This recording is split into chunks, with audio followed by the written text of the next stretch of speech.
Hello, everyone. I hope you are happy and healthy and well. Here at the beginning, I wanted to clarify or describe some important terms that are relevant when not only thinking about plays, but just narratives and stories at large, but they're particularly useful when thinking about these kinds of tragedies. But before I do that, I thought I would briefly summarize some of the topics that I want to discuss today. I certainly want to talk about two characters who emerge in today's reading in a significant way. One is Creon, Oedipus's brother-in-law, and the other is Jocasta, Oedipus's wife, and as we learn progressively throughout the play, regrettably his mother as well. Yes, it's a bit weird.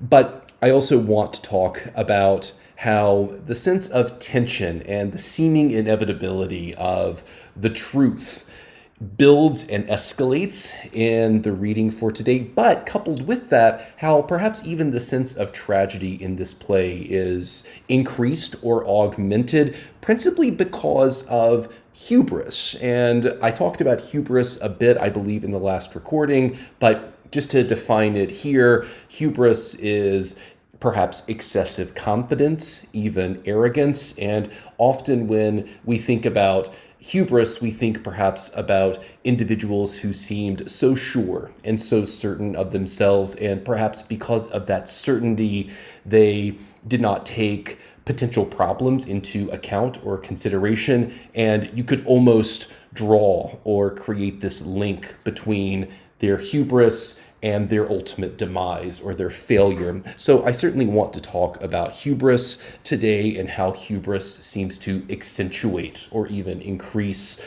the sense of tragedy in this play.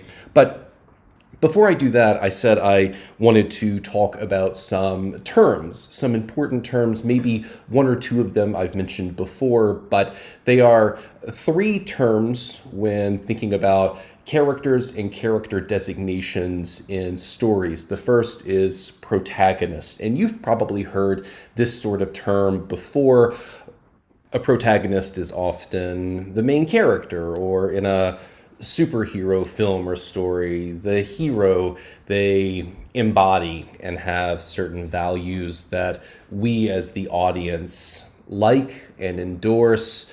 And a simple but useful example is to just think about any story with a clear hero and a clear villain. And again, how we think about protagonists matters, especially as it relates to not only what they want, but what motivates them, what ultimately drives them. So again, think about just a simple superhero story.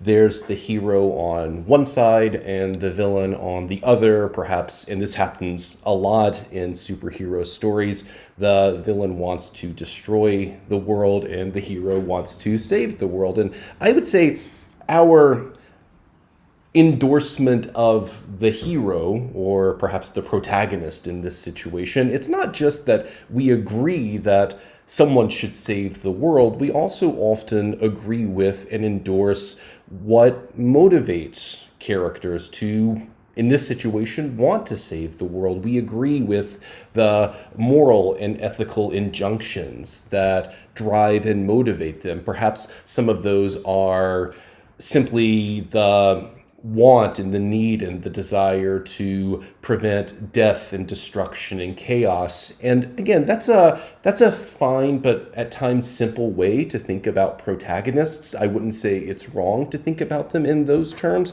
but often, again, a protagonist is a main character. They're the character who spends the most time, if it's a play, on stage speaking. So in a play like Hamlet, Hamlet is certainly the protagonist. If you are the titular character, or if the play or the story is named after you, that often seems to suggest you're the protagonist. One notable exception in Shakespeare, for example, is Julius Caesar. He is certainly not the protagonist. If anything, maybe Brutus is the protagonist of that play. So that's one notable exception. But Another way to perhaps nuance this understanding of what a protagonist is to then think about, well, what is an antagonist? And again, often an antagonist, in the simplest terms, is the villain or the person who wants to thwart the efforts of the hero. But I said a moment ago that thinking about it in those terms, while that isn't bad, it is a bit simplistic. And here's one way to maybe nuance this designation between antagonist and protagonist. In some stories, the antagonist and the protagonist in many ways want the same thing, but the point of departure for them is not only what motivates them, but also how they want to get it. So, for example, if you're familiar with the comic book series, which I believe became an HBO show, it was also a film directed by Zack Snyder. It's a comic book series called Watchmen, and I won't say too much about it because I don't want to spoil any of the aspects of the story if you're interested, but that is a wonderful story that shows or demonstrates or dramatizes how there's this shifting of how we think about antagonists and protagonists, but also the characters that we would designate as antagonists. It's not that they're these mustache twirling villains in the corner who just want to create chaos. If anything, in a story like Watchmen, the antagonist wants to make the world a better place. They want what often our heroes want, but the antagonist has a fundamentally different, in that story at least, the antagonist has a fundamentally different way of achieving that goal. So again, in really great stories, the distinction between protagonist and antagonist is one of action. So they both want the same thing, but they have a fundamentally different understanding of how to get whatever it is both of them want. And I think that kind of subtlety and that kind of nuance is quite nice and quite interesting and quite smart. Another way of thinking about this is to imagine in really great stories, what if the story, and this doesn't happen a lot, but what if the story was narrated by the antagonist or from the antagonist's point of view? An excellent example of this is a novel called Grendel. And if you've read the story Beowulf or the poem Beowulf, you know that Grendel is one of the main antagonists or villains, but he seems like a simple, plain-dealing villain in that story. And what this novel, it's a contemporary novel, what it does, it ultimately narrates the events of Beowulf from Grendel's perspective. And what that affords us is an opportunity to, again, question how we often define what it means for someone to be a hero or a villain, an antagonist and a protagonist. Another wonderful example of this is a C.S. Lewis novel called The Screwtape Letters. And C.S. Lewis, as some of you might know, was and remains one of the most famous Christian writers of the 20th century, but in the Screwtape Letters, it's a series of letters between two demons, and they're in effect writing about, well, what are the best ways to cause humanity to fail and sin and to condemn them to eternal damnation. And what's interesting, and I mention it only because we often don't hear stories from that perspective, but within the novel itself, anytime these two characters refer to the enemy, they're not, within a kind of Christian matrix, they're not referencing Satan or the devil, they're referencing God. So even those kinds of shifts, when thinking about protagonists and antagonists, while it is to some degree true that the protagonist is the good guy and the antagonist is the bad guy, there are excellent examples in literature of more nuanced takes of those terms and those designations. And again, just in quick summary, remember, in really great stories, both the antagonist and the protagonist ultimately want the same thing. They just have different ways of getting that thing they want, and that's often how we distinguish the two. Now, the other term that I want to introduce is, and it's another character designation, a lot like antagonist and protagonist, it's called the foil or a foil character, Foil. And foil characters are similar to the protagonist. Perhaps they sound at times a bit like the protagonist. They want, broadly speaking, the same sorts of things the protagonist wants, but because they're not the protagonist, they're slightly different. And that's what's important about a foil character is they are similar to the protagonist, but they're different in notable ways. And in Oedipus, one of Oedipus's foils is Creon, because Creon and Oedipus are similar characters in a lot of ways. But it's the differences that Creon embodies in relation to Oedipus that both casts Oedipus as the protagonist, but even Creon as the foil into a fundamentally different light. It's one of those times when doing a bit of compare and contrast work is actually quite revealing and quite insightful, because maybe, and I think this is what happens in Oedipus, it shows or reveals some of the deficiencies in Oedipus, some of the deficiencies in his character. And as we discussed on Monday, it's precisely those deficiencies that may lead Oedipus to fail or might create the conditions for him to fail. So it's with Creon that I want to start this conversation today. And I want to begin on page maybe 1791. And what we see here, Creon, he's appealing to the chorus, and perhaps by extension, he's appealing to us as well. And at the end of that short piece of dialogue, he says, "The report injures me doubly and most vitally, for I'll be called a traitor to my city and traitor also to my friends and you." And just to remind you, Oedipus, we saw some of his perhaps conspiratorial thinking, some of his paranoia in the reading for Monday. And one of the things he suggested was, well, perhaps Creon's conspiring to usurp or take his power. And notice Creon begins this exchange with the chorus, and then it becomes an exchange with Oedipus by suggesting that this report injures him or it hurts his feelings, the idea that he would be a traitor to his city and his friends. And that almost immediately casts Creon in this sympathetic light, where perhaps, and I think Oedipus's behavior only accentuates this, that Creon seems like the more sympathetic and the more reasonable figure. And we see how reasonable Creon seems on the next page. Notice this is around line 610 or 615. Oedipus, he's come in quite hot, as he is wanton to do. And Creon says, "But tell me then of what offense I'm guilty." And I think this is important because Creon, he's perhaps forcing Oedipus to say what it is Oedipus thinks Creon has done. And this is a clever rhetorical tactic because it's Creon, again, forcing Oedipus to speak a conspiracy.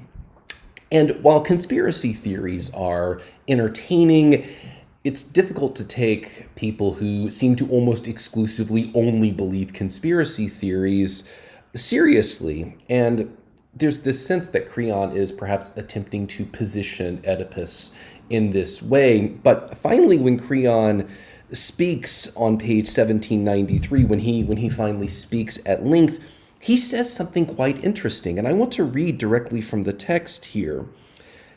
This is on 1793. "Note, if you will reflect on it as I do, consider first if you think anyone would choose to rule in fear rather than rule and sleep untroubled by a fear if power were equal in both cases.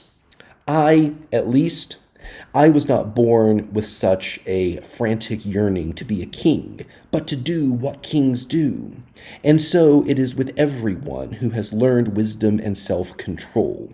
As it stands now, the prizes are all mine, and without fear.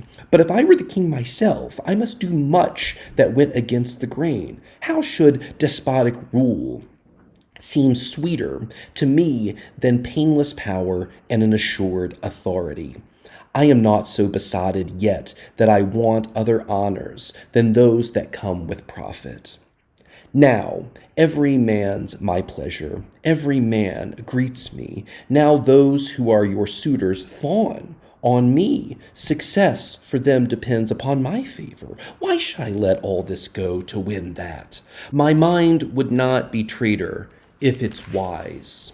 And I don't think I'll continue any farther, but Creon says several interesting things here, but maybe more importantly, he asks this larger question. And it's a question about power and control. And if I were to summarize, it sounds something like this. So I'm in a position of influence, but I'm not the king, which you would think to be the king would be preferable, but Creon flips that idea on his head and he says, no, it's perhaps better to be in a position of authority and influence without having all of the responsibilities, the symbolic, perhaps exclusively the symbolic responsibilities of being king. He gets, in many ways, to have the best of both. He's in a position of power and influence without also bearing the responsibility that often comes with being in a position of power and influence. And if you want to think perhaps of a contemporary example, you could think about the Bush administration from 2000 to 2008. Many people argued that George Bush, while he was technically president, he wasn't really in control. It was his vice president, Dick Cheney, who was really in control. And while vice president is certainly different from the role Creon occupies, which is more of an advisor, you can see why people would draw that comparison, or you could see the relevance of that comparison. The point seems to be that by not being the president, by not bearing the symbolic responsibility of being the leader, capital T, capital L, Dick Cheney could do things that he otherwise couldn't do, and he had a kind of mobility and a kind of freedom that presidents, or in this case, the President of the United States, even though the President of the United States is a remarkably powerful person, there's perhaps a kind of freedom and mobility that the president can never have. And I would encourage you to perhaps just meditate over what this line of reasoning and this line of argumentation suggests about Creon. Does this cast Creon into this position where you think, well, he's a rather craven political actor. He's really good at speaking, for example. He knows he's speaking to the public. The chorus is here. It's as if he's addressing them and he's addressing us. So is he taking advantage perhaps of a political opportunity? And while this is not, or this need not be an either or, you could also say, well, sure, he's certainly doing that. He's also making a rather smart and savvy point, and he's offering a compelling critique of power and positions of power, and perhaps how, even though we often defer to whether it's a king, whether it's a president, we often defer to them as the sources of ultimate power. Creon is perhaps challenging us to think that, well, maybe that's not ultimately true. Maybe in too many cases, or too often, it's not the president or the king or the leader, capital T, capital L, who has the most power. Maybe the person who has the most power is the person whispering from a safe position in their ear. And if you're someone who likes Game of Thrones, you might find this point quite compelling in most cases, that it's those advisors or those individuals who occupy an advisory role who seem to be maybe the most powerful and to have the most influence. But from here, we should talk about another new character who enters and really treats Oedipus and Creon like their two children, and that is Jocasta, who is Creon's sister and Oedipus's wife. And Notice what she says when she enters on page 1794, quote, "For shame! Why have you raised this foolish squabbling brawl? Are you not ashamed to air your private griefs when the country's sick? Go in, you Oedipus, and you, Creon, into the house. Don't magnify your nothing troubles." And I think this opening bit of dialogue, it reveals so much about Jocasta and how she thinks and what her priorities ultimately are. First, she sounds a bit like a mother scolding two young children who are fighting over a single toy, but perhaps in a more substantial way, she says, "Why are you doing this in public? Don't do this. This is not the right place to have these sorts of conversations and to have these sorts of debates." And what that ultimately suggests is that Jocasta is someone, and we see this as we continue to read the play, she's someone who almost wants to suppress the truth, whatever that might be. She does not want to shine a magnifying glass, and she doesn't want to search too deeply or too closely for whatever the truth might be. Now, that's not to suggest that Jocasta lacks intelligence, and that's not to suggest that she's a superficial character, but it is to suggest that she's someone who likes to operate with as few eyes watching as possible, which is interesting because Oedipus, again, by contrast, and I think here that contrast is quite clear and quite notable. By contrast, Oedipus is someone who's always making these grand public declarations. Jocasta is not that. She's someone who,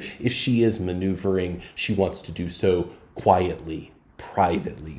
Okay, from here, Jocasta and Oedipus exchange a bit of dialogue, and Jocasta reveals what she ultimately thinks about some ideas that we've discussed because they were presented earlier in the play.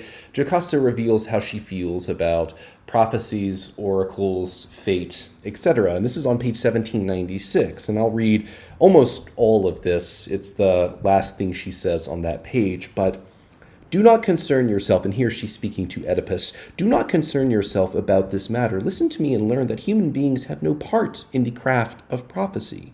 Of that I'll show you a short proof.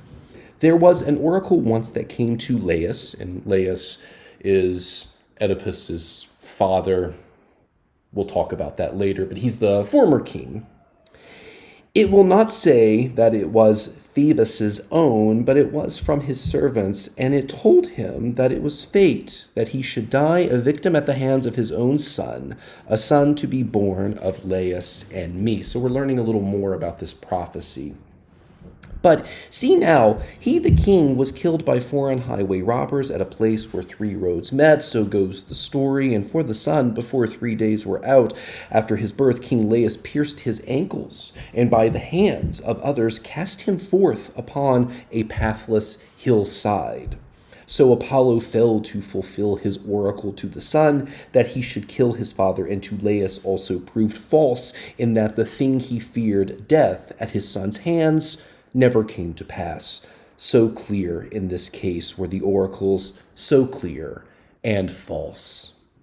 Give them no heed, I say. What God discovers need of, easily he shows to us himself." So Jocasta says a few interesting things here. As I said a moment ago, first, we're learning a little more about this prophecy, some more details, but more than anything, it's this final thing she says. It's how she closes this bit of dialogue.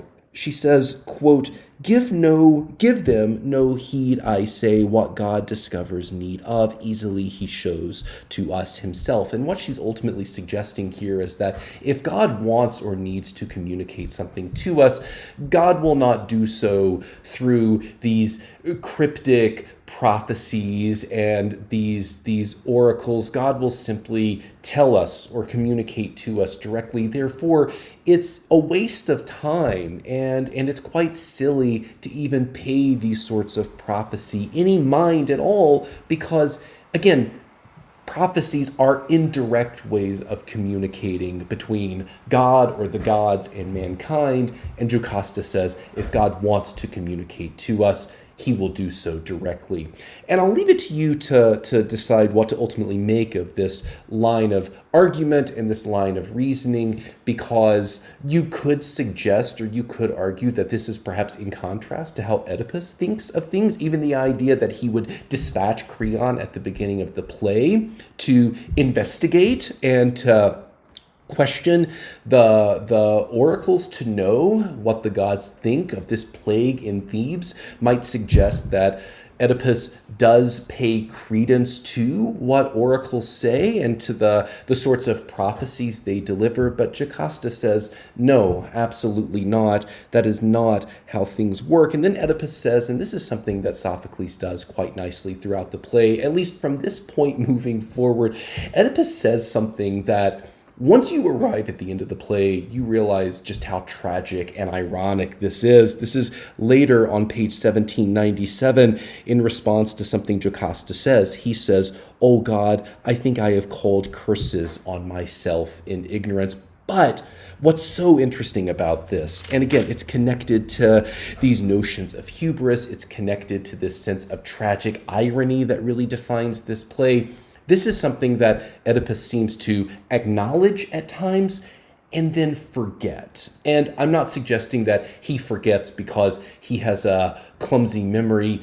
He forces himself to forget it. So this is something he knows, but for him to proceed and for him maybe to even act and exist in this world, he needs to forget it until he's ultimately confronted with the impossibility of forgetting this. Now, from here, let's talk about what Oedipus and Jocasta learn on page 1802. Again, this only perhaps deepens the sense of tragic irony in this play. So Oedipus, he claims to have come from a place called Corinth, and he did, but it's more complicated than that, and I'll talk about this a little more next time. But a messenger arrives, and this messenger communicates he has a message, as messengers do. He communicates to Oedipus and Jocasta that Oedipus's father has died.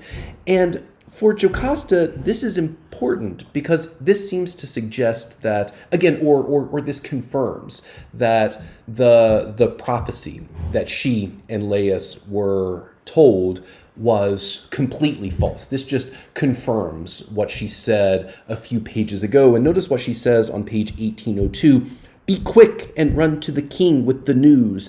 And then she almost cannot help herself. There's something almost compulsive about what follows. "O oracles of the gods, where are you now? It was from this man Oedipus fled, lest he should be his murderer, and now he is dead in the course of nature and not killed by Oedipus." And again, this is one of those moments where you almost want to put a pin in this, because what she's saying, it's not correct. This is wrong. The king in Corinth, this was not Oedipus's father. Laius was his father. However, Jocasta doesn't know that, or at least she's convinced herself that she doesn't know that. And Oedipus, you could even argue, doesn't know that, or he's convinced himself that he doesn't know that. But the important thing here is characters making these kinds of totalizing declarations with limited information. But again, the irony is they don't know how limited their information actually is. And Oedipus almost affirms or even repeats or regurgitates this idea later on the page when he's told about what happened. "Oh, dear Jocasta, why should one look to the Pythian hearth? Why should one look to the birds screaming overhead? They prophesied that I should kill my father, but he's dead and hidden deep in the earth. And I stand here who never laid a hand on spear against him, unless perhaps he died of longing for me.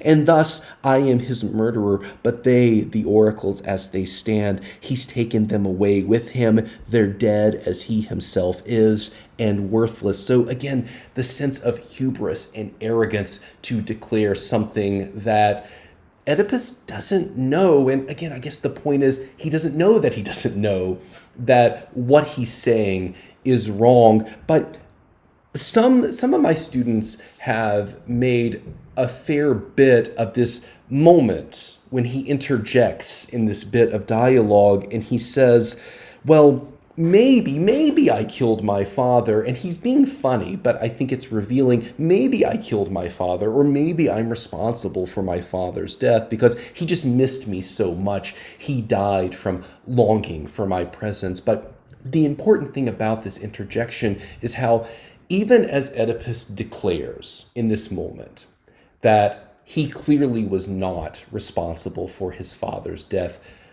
through a joke, he is at least creating or opening space where he could acknowledge that maybe he was responsible, which might suggest a kind of unconscious, there's almost something unconscious about this interjection, as if what he was just told is something that he doesn't actually believe.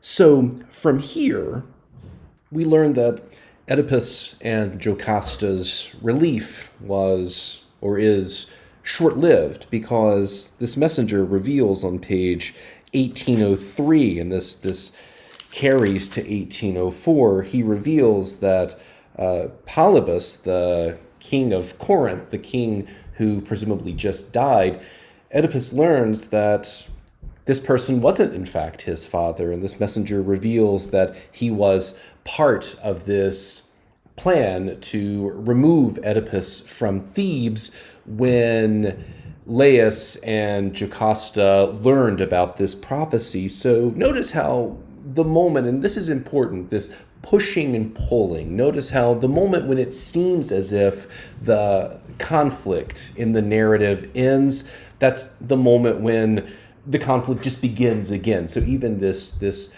sense of unity or harmony that often comes from the resolution of a problem or conflict, it doesn't last long in Greek tragedy.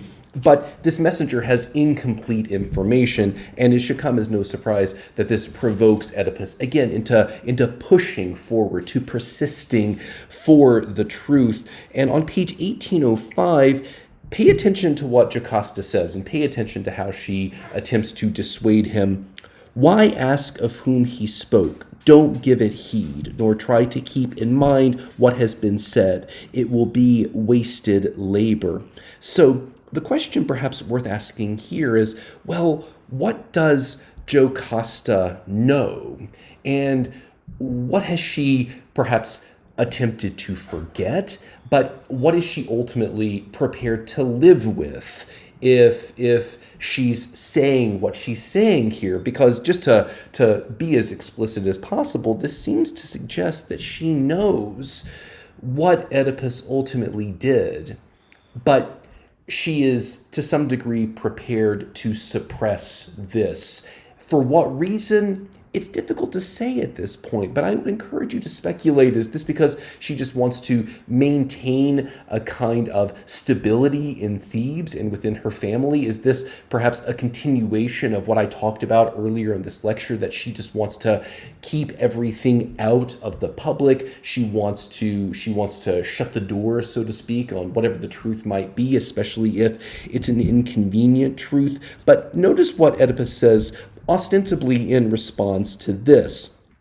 I will not be persuaded to let be the chance of finding out the whole thing clearly, to which Jocasta responds, O Oedipus, God help you, God keep you from the knowledge of who you are. So we're seeing in many ways dialogue that projects how these characters ultimately see themselves, what ultimately drives them, and the sorts of adjectives we might use when describing them ourselves as audience members. Oedipus is defined by this persistence to know the truth, even if it drives him to complete destruction and annihilation, and Jocasta is the complete opposite. So maybe the question worth asking, and we'll continue this, or we'll pick up this question in the next lecture, which of these two characters is behaving in an ethical way? Because if Oedipus learns the truth,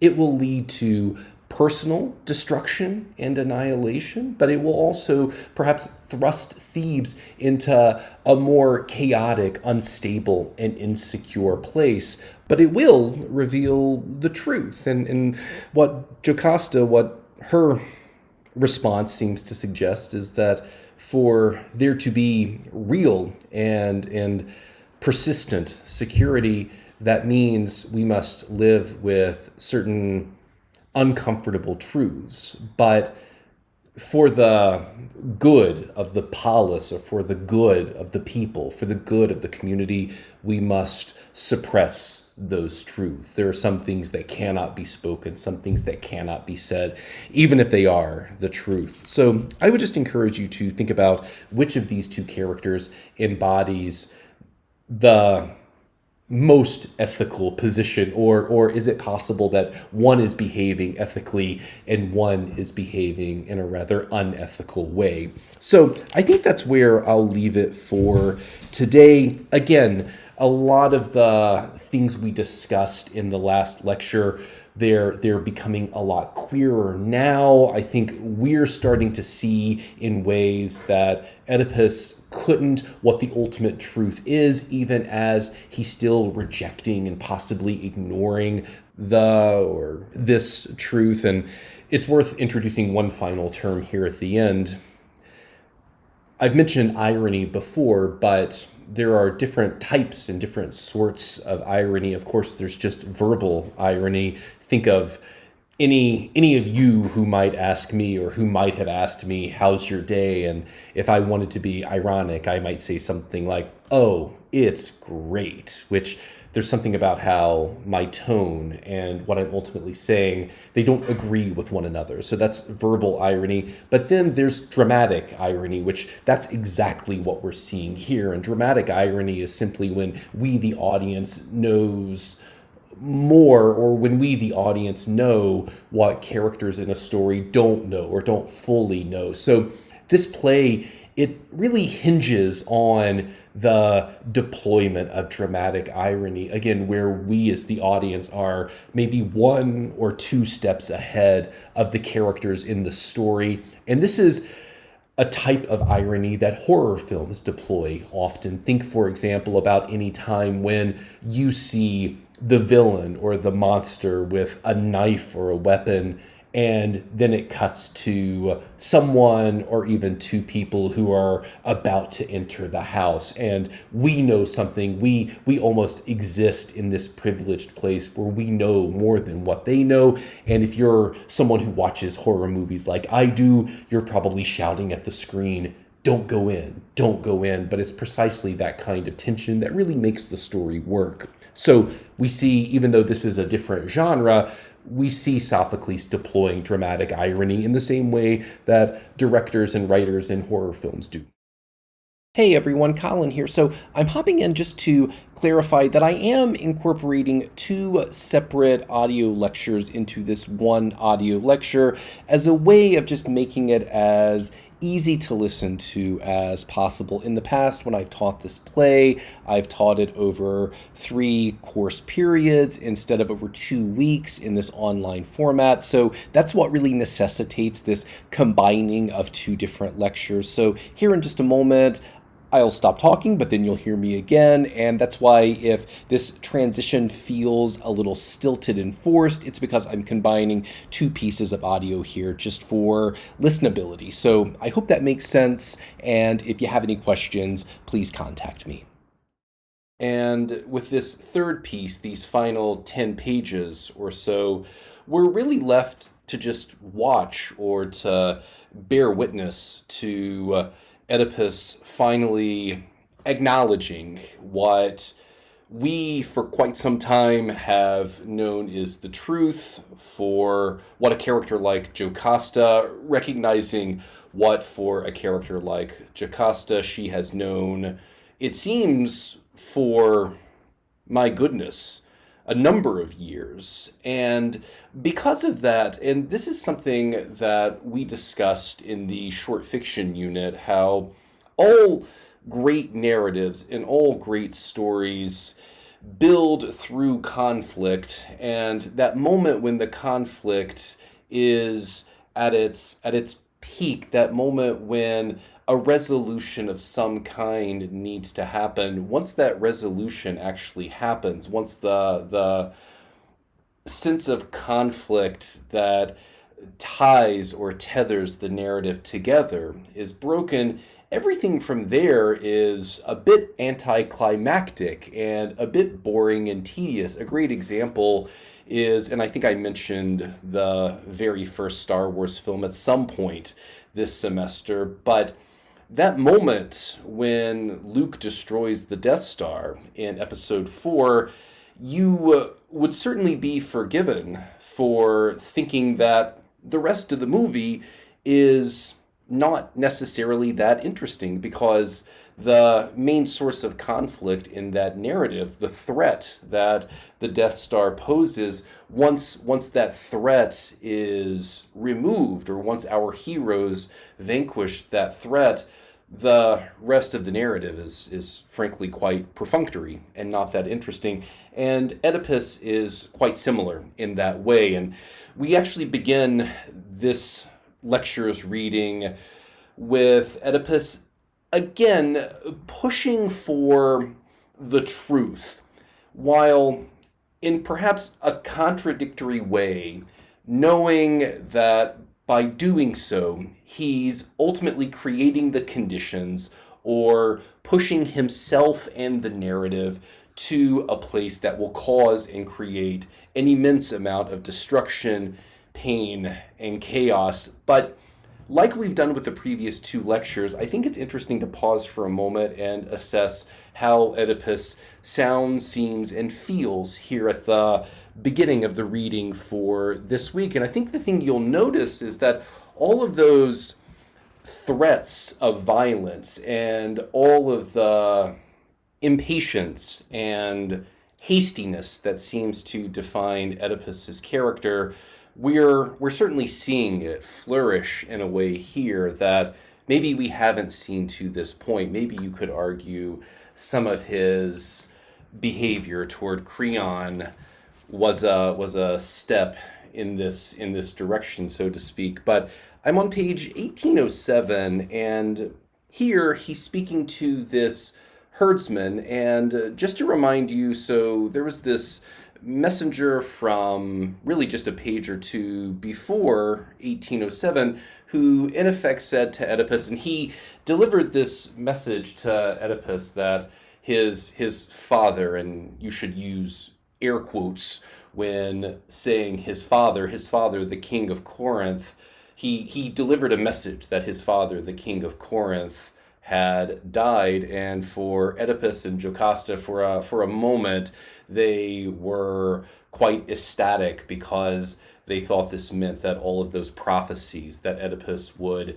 kill his father and marry his mother were in fact false. But the messenger quickly disabuses them of this and says, no, there was this child, and this child, a herdsman or a shepherd, gave him to me, and I think it's you, to be quite frank. And Oedipus now wants to speak to and interrogate this herdsman or this shepherd to, again, learn what he seems to already know. And again, I think it is interesting how, for someone like Oedipus, just knowing the truth isn't enough, or acting on what I think all of us would agree is seemingly impeachable evidence that he is in fact the curse that plagues Thebes, that he has done, unbeknownst to him of course, all of these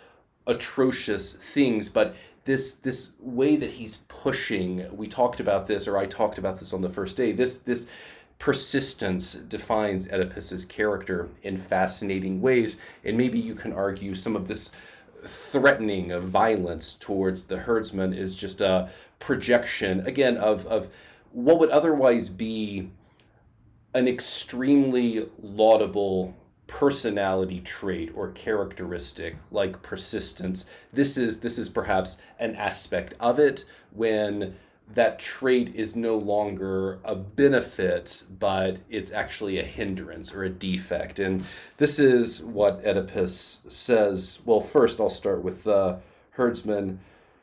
O best of masters, how do I give offense? To which Oedipus replies, when you refuse to speak about the child of whom he asks you. To which the herdsman replies, he speaks out of his ignorance without meaning. To which Oedipus then replies, if you'll not talk to gratify me, you will talk with pain to urge you. And then we see that Oedipus, one or two lines later, says, here one of you twist his hands behind him. To which the herdsman replies, why, God help me, why? What do you want to know? And of course, Oedipus replies, you gave a child to him, the child he asked you of. And eventually the herdsman confirms that it was in fact Oedipus, that he has in fact done all of these atrocious things that the prophecy said he would do. And I think the point here for us as audience members, again, it's something quite pitiful perhaps, and this is one of the questions I'll ask you to consider, is how do you feel about Oedipus here at the end of the play? Because he has pushed this point about as far as it could possibly go.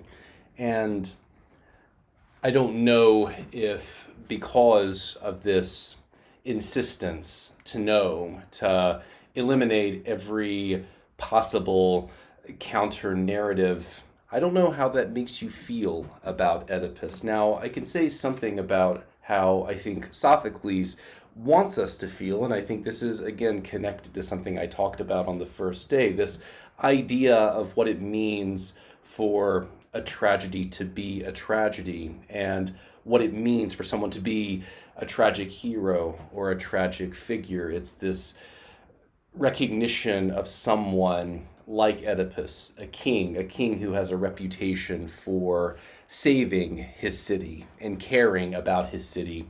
And not because this person breaks bad or anything, not because he just decides to become a villain, but perhaps, again, ironically enough, because he pushes so hard and he takes what would otherwise be a laudable characteristic and perverts it in some way. Through doing that, he falls. He falls about as far as someone could fall. And notice this isn't a small or a short fall. This is someone who was at the very top, falling to the bottom and maybe even a bit beyond the bottom, whatever that might be. And notice what the herdsman says on 1808, and this is after everything was said. O master, and he's speaking specifically about Oedipus here, O master, I pitied it, and thought that I could send it off to another country, and this man was from another country, but he saved it from the most terrible troubles. If you are the man he says you are, you're bred to misery. So even notice here what the herdsman says. I think this is important. All of this chaos, all of this terror, and all of this tragedy, it emerges not because there were one or even a small collection of bad actors, or maybe not even because the world is a bad place necessarily, although if that's something you're thinking about, I would encourage you to tease that out. But it's perhaps because, again, ironically enough, one individual made a single choice, and that single choice was to take pity on a child.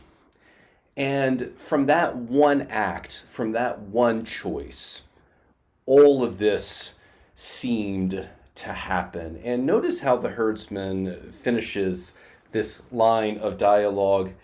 If you are the man he says you are, you're bred to misery. And that's such an interesting line, because I think you could do some rather smart analytical work. What does that mean to be bred to misery, because one of the ideas that I introduced at the beginning of this play was, well, to what degree does Oedipus have agency? To what degree can he actually make choices? And, or perhaps by contrast, to what degree is he simply destined to do what an oracle or the oracles or the gods or whomever have suggested, or even in the gods' case, decided he would do? Is Oedipus simply an actor on a stage reading lines, and he despite what he may or may not know, he doesn't actually have any choice, or he doesn't have any agency? Or does he actually have choice and agency?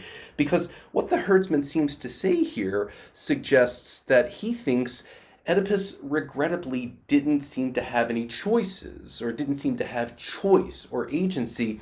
And that's perhaps one way of reading this. You're bred to it, as if to say, perhaps you came from it. You were brought into this world with misery attached to you, like a sin or a stain that, despite your best efforts, you could never possibly cleanse yourself of. And again, in that way, despite some of the awful choices Oedipus has made in this play, I wonder if that might change or shift your feelings about this character. Do you think of him as someone who perhaps, because he didn't have the ability to choose in the way that most of us would like to think we do, he while he made mistakes, maybe he's not fully responsible for those mistakes, and perhaps that makes him, for you, a tragic figure? Or perhaps you think, no, all of this, Oedipus, he it's only, again, ironically enough,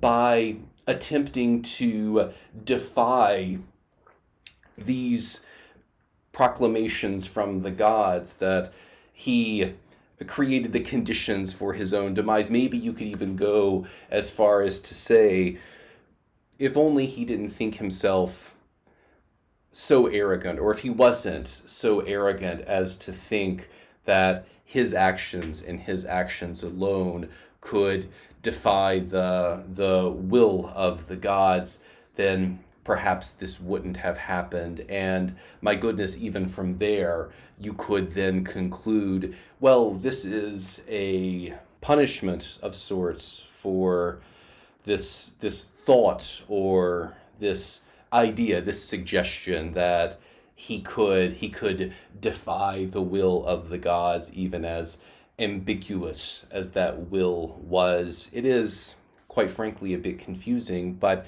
that's part of what makes a play like this so compelling. It invites us perhaps to consider how blurred that line is between free will and fate, and whether you're someone who believes or not that there's a powerful deity making decisions and choices, you can certainly understand and acknowledge how even your ability to make choices that positively affect and impact your life, they are in many ways contingent on things beyond your control. I think we're, for example, doing this different sort of educational delivery system, if I wanted to be generous and call it that, simply because there are and were people who made choices that were and are beyond our control as singular individuals. So in many ways, Oedipus is a play that grapples with those sorts of ideas, because we often, and we've talked about this before this semester, we often like to think that we are singularly responsible for the conditions of our lives, and our ability to choose and make choices is a mark or a signifier of our freedom. But Oedipus is a play that really reminds us that we're far more connected than we would perhaps even want to think, because what that seems to mean or suggest is that our ability to make singular choices, or our ability to think of ourselves as wholly and unambiguously free, well, it's just not that simple. Now, regarding how we might think about Oedipus, I've mentioned before the way the chorus thinks about Oedipus is worth our time and worth our consideration. So notice what the chorus says on page 1809. And this is the strophe part or portion. But now whose tale is more miserable? Who is there lives with a savager fate, whose troubles so reverse his life as his? O Oedipus, the famous prince, for whom a great haven, the same both as father and son, sufficed for generation, how, oh how, have the furrows plowed by your father endured to bear you, poor wretch, and hold their peace so long? To which the antistrophe responds, Time, who sees all, has found you out against your will, judges your marriage accursed, begetter and begot at one in it. O child of Laius, would I had never seen you!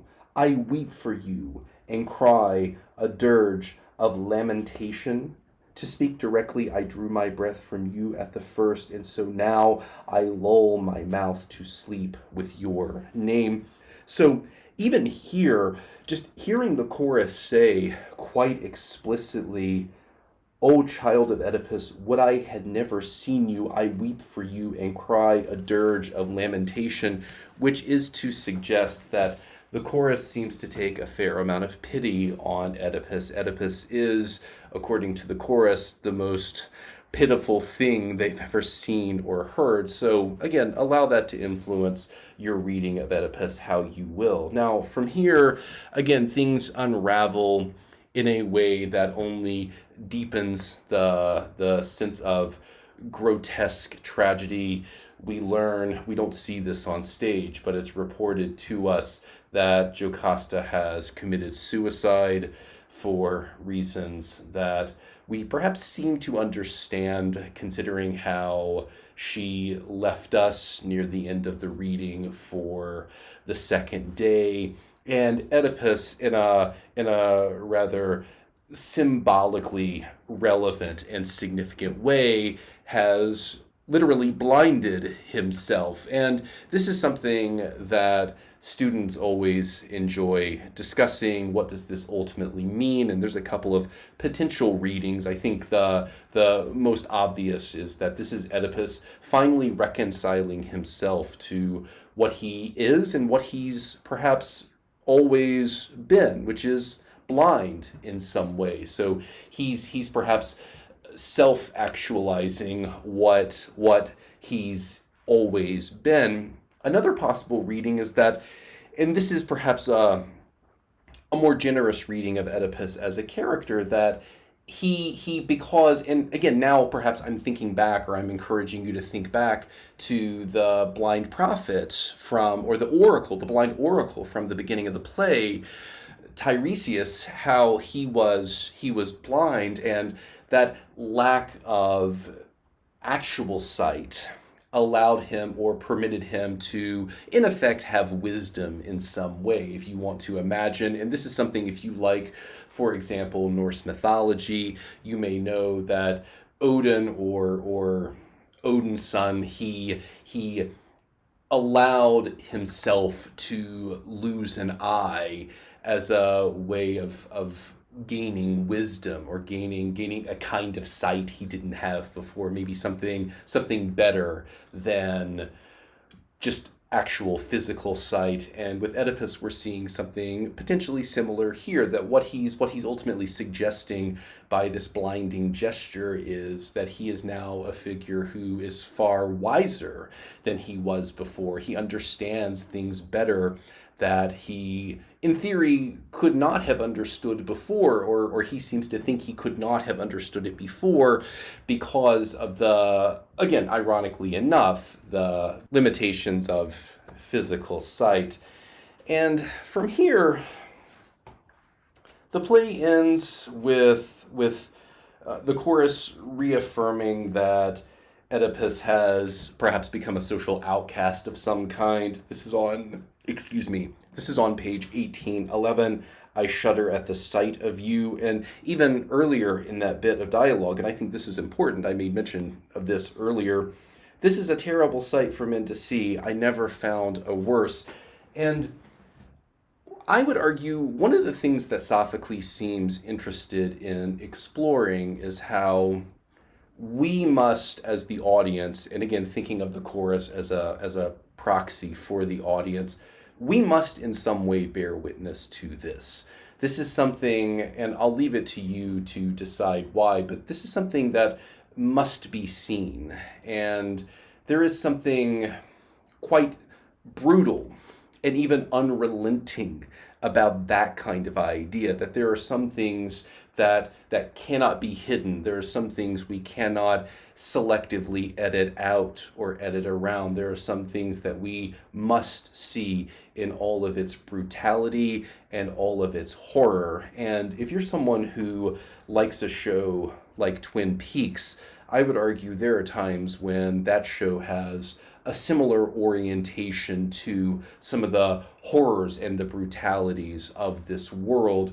There are some things that we, again, simply cannot edit around. We must see it, we must show it, we must expose it, and we as the audience are left, unfortunately, to bear witness to it. But the idea of Oedipus becoming a social outcast is significant because scholars have written about societal and cultural scapegoating rituals, and they've used a play like Oedipus as an example of this. And a scapegoating ritual is quite simply when a society or a culture takes all of its sin and all of its transgressions, and it symbolically transfers it onto a single individual and then thrusts or casts them out as a way of cleansing the culture or the society in question. If you want to think of this in biblical terms, even what happens with Jesus if you just exclude some of the Christian particulars, which maybe someone wouldn't want to do that. But for the purposes of this illustration, if you exclude the Christian particulars, what's ultimately happening in a moment like that is Jesus is assuming the sins and the transgressions of mankind, and he must die for that very reason. So he becomes that scapegoat in a lot of ways. And Oedipus too functions as something of a scapegoat figure. He's for the city, for Thebes to be cleansed. It's not enough to just identify who is in theory the source of the sin and the transgression. And I think this is what's ultimately interesting. It typically doesn't matter whether the scapegoated figure did something wrong or not. The point is someone's been chosen, someone's been identified. And in this case, Oedipus did do, in theory, the awful thing or the awful things that have caused the city of Thebes to quite literally rot. But often you'll see that that's not the case. The point is we must heap these collective sins and these collective transgressions onto this single figure. And that might also help to explain why Oedipus cannot simply just die, but he needs to leave. He needs to be excluded in some way, because it's not just enough for him to die. He needs to almost carry the burden of this collective, communal, societal sin or transgression, which that might, especially if you look at the end of the play, that might again cast Oedipus in a decidedly heroic light, or that might allow you to think of Oedipus in a far more favorable way. Notice, for example, what he says on 1815. Yet I know this much, no sickness and no other thing will kill me. I would not have been saved from death if not for some strange evil fate. Well, let my fate go where it will. And I think what you see here is this clear movement or this evolution in Oedipus's character, because at the beginning of the play, I don't necessarily know, and I think you see this throughout the play as well, he is not someone who seems satisfied, obviously, with his fate as it exists. But here at the end of the play, the message he seems to communicate is that he is someone who has now accepted what fate has decreed for him instead of attempting to defy fate. And again, perhaps this is a way of casting Oedipus as a wiser figure, a more mature figure. I'll leave it to you to ultimately decide what you think. But that is certainly an interesting change or shift in his character. Now, the play ends, and you'll notice that Creon in particular wants Oedipus to not do what he said he would do. And I think it's interesting that in theory, Oedipus's last act as king is to banish himself. And by doing so, again, he is no longer the king. So maybe there's a bit of irony there. But Oedipus holds firm to this. And once again, we're seeing Oedipus as a character or a figure who will not negotiate. He could easily enough do that. And I think there are countless examples in the 20th and even the 21st century of weak-willed leaders making these strong decrees, and then when they are potentially subject to the punishment of those decrees, finding ways to, well, weasel out of it. I think someone like Nixon is an interesting example. Not that he pardoned himself, but his successor, Ford, certainly did. But he was someone who was in a position of power. He abused his position of power, and he ultimately wasn't punished, at least not in an official capacity, aside from, of course, losing or resigning the presidency. But back to Oedipus. Oedipus here, you'll notice, unlike some of those leaders that we could imagine, or unlike some of those influential figures, Oedipus is quite persistent that this is what needs to happen, this is what he decreed would happen, and this is what will happen. So maybe here at the end, one way you can think about Oedipus is to think of this gesture as something of an ethical act, because he is willing to invite a kind of self-destruction, chaos, and annihilation, but for a particular principle. And he will not negotiate away from that principle.